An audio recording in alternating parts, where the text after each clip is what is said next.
বিচারপতি অভিজিৎ গঙ্গোপাধ্যায়ের এজলাস বয়কট, এবার সেই ঘটনাতেই আইনজীবীদের সঙ্গে কথা বলবেন বিচারপতি অভিজিৎ গঙ্গোপাধ্যায়। তিনি আজ বলেন যে আজ কলকাতা হাইকোর্টের ২ নম্বরে বারে যাবেন তিনি, আইনজীবীদের সঙ্গে এই বিষয়ে কথা বলবেন তিনি।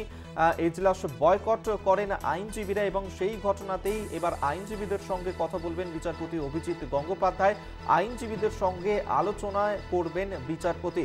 আপনাদেরকে জানিয়ে রাখবো যে একটি মামলার যে নির্দেশ দিয়েছিলেন বিচারপতি, সেই ঘটনার প্রেক্ষিতেই তার এজলাস বয়কট করার সিদ্ধান্ত নেন কয়েকজন আইনজীবী। এবার সেই ঘটনাতেই বিচারপতি অভিজিৎ গঙ্গোপাধ্যায় তিনি আইনজীবীদের সঙ্গে আলোচনা করতে চান। আজ তিনি তাদের সঙ্গে কথা বলবেন বলেই জানা যাচ্ছে। আপনাদেরকে আরো একবার জানিয়ে রাখবো, কলকাতা হাইকোর্টের বিচারপতি অভিজিৎ গঙ্গোপাধ্যায় তার এজলাস বয়কটের যে সিদ্ধান্ত নেন আইনজীবীরা, তার দেওয়া একটি নির্দেশের প্রেক্ষিতে সেই ঘটনাতেই এবার বিচারপতি জানান সব পক্ষ না থাকলে মামলার রায় নয় এবং আইনজীবীদের সঙ্গে তিনি আজ কথা বলতে চান, যার কারণে কলকাতা হাইকোর্টের ২ নম্বর বারে যাবেন, আইনজীবীদের সঙ্গে কথা বলবেন বিচারপতি অভিজিৎ গঙ্গোপাধ্যায়।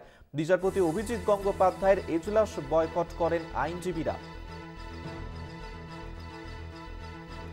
আপনাদেরকে আরেকবার জানিয়ে রাখবো, একটি মামলায় দেওয়া নির্দেশের প্রেক্ষিতেই বিচারপতি অভিজিৎ গঙ্গোপাধ্যায়ের এজলাস বয়কট করার সিদ্ধান্ত নেন বেশ কয়েকজন আইনজীবী। এবার সেই ঘটনার প্রেক্ষিতেই বিচারপতি জানান কলকাতা হাইকোর্টের ২ নম্বর বারে যাবেন তিনি, সেখানে গিয়ে আইনজীবীদের সঙ্গে কথা বলবেন বিচারপতি অভিজিৎ গঙ্গোপাধ্যায়।